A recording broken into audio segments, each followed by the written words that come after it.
Hey, everybody, welcome to Functional Yoga Medicine Podcast. Thank you so much for joining me.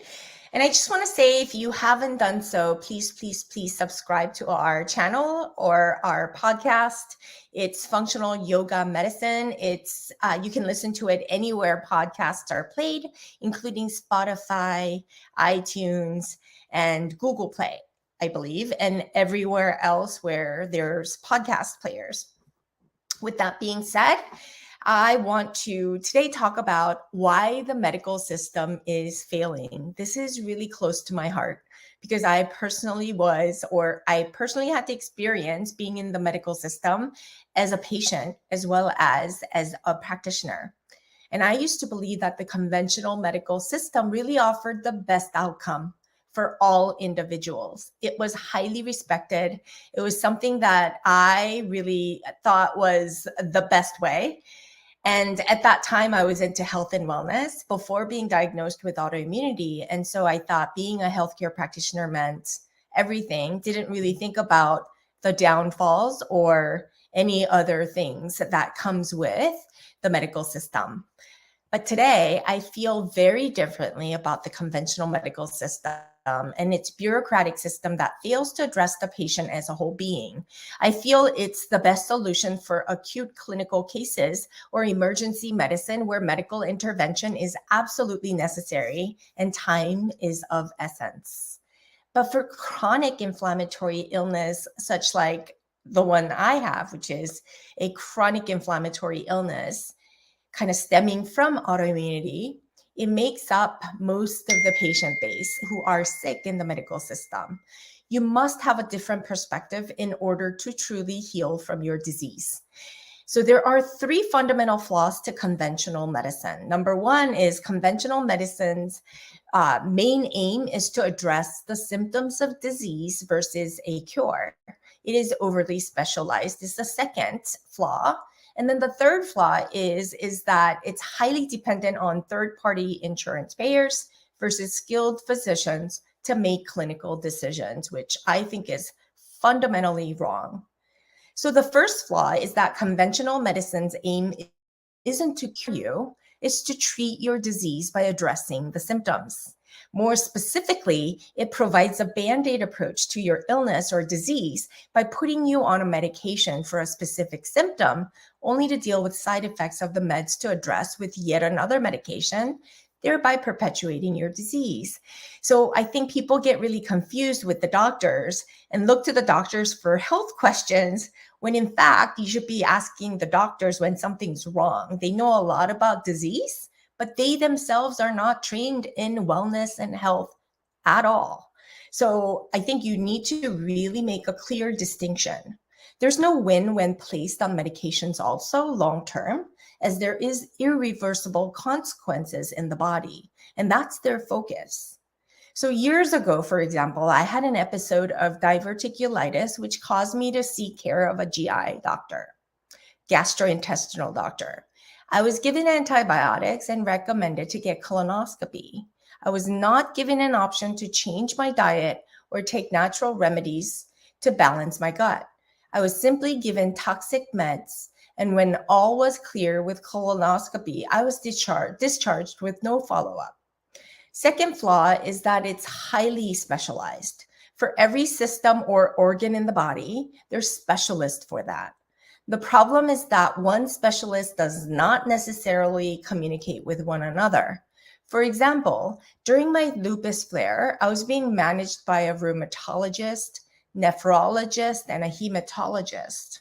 For some reason, my TSH, which is the thyroid stimulating hormone, was high. And when I asked my nephrologist about it, because I had all the symptoms of hypothyroidism, he dismissed it as not my scope of practice, that he only deals with my kidneys, but in the literature, the function of the kidneys are affected by the thyroid function, which has everything to do with my high TSH. So in clinical data and the implicated connection between the organs or the system is not considered properly, we may miss the pertinent data points that help to heal the patient as opposed to doing their part and passing the patient down for another specialist to check their scope of practice. And again, if I was an informed patient, I wouldn't know what other specialists to seek. And that was on me to figure it out. How do you know something when I don't even know the questions to ask? That's probably a thing that most of your patients are asking themselves. And this is a real problem in the medical system. So connecting the dots are much more important than looking at the individual organs and your scope of practice, because many of you guys are doing that and drawing the line in the sand to say that's as far as I can go, when all domains in healthcare system are connected, especially when you're in the field of health and wellness. Okay. The third flaw is that clinical decisions are largely dictated by payers who have absolutely no clinical or medical training. If they refuse to pay, then the services get denied. Also, to be seen by the proper specialists, you have to jump through hoops to get the proper authorization to ensure that your services are covered. And when the clinicians are puppets and the non-medical professionals get to dictate clinical services, it clearly threatens the overall effectiveness of the medical system. Being subject to such conditions as a health practitioner, I deeply felt the limitations as a skilled professional. My services were simply not helping my patients. This is why it's more important now than ever before for each one of you in the health and wellness sector to step up and put the pieces of the puzzle back together for the new generation of clinicians as well as patients. We're at the forefront of health solution, I believe, where the power is placed back on the patients themselves. When we enable our patients to take full responsibility for their health, something magical happens within them. It becomes the necessary catalyst for their transformation from dependent and powerless patient to independent and powerful healers themselves. This inner shift is the necessary requirement in healing.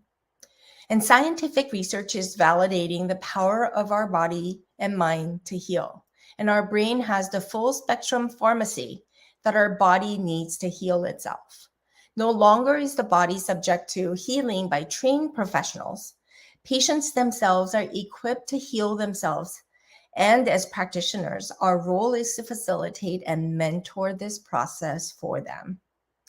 So at this time, if this triggered some thoughts, and if you really resonated with parts of the message or something that I said, I welcome you to join me for a 3-part training. It's coming up in June, where I'm going to teach you the 3 specific essential ingredients to be a successful functional yoga medicine practitioner who really coaches their patients at every domain and system to really connect the dots and finally put the pieces of the puzzle back together in a way that's practical and in a way that is usable and applicable for them, because I believe that's the most important. Not talking in theory, but teaching them exactly what to do to live their best lives. And that's the best thing we can do. And it puts the edge off and the pressure off ourselves to make sure that the patients know exactly what to do to transform them from the inside out is the ultimate goal. So please click the link below. Join me in June. The date will be announced if you sign up and get on the wait list. And I just want to thank you again for following me, for subscribing, and for taking the time to listen. I also can be found on Instagram at Dr. Connie Cheung, as well as I would really, really appreciate it if you can give us feedback and communicate with us and really share what the input of what you need, as well as what your takeaway was, and subscribe to our podcast. And again, the link is below. Join me on this special 3-part training in June. Thank you so much, you guys, and I'll see you guys all next week.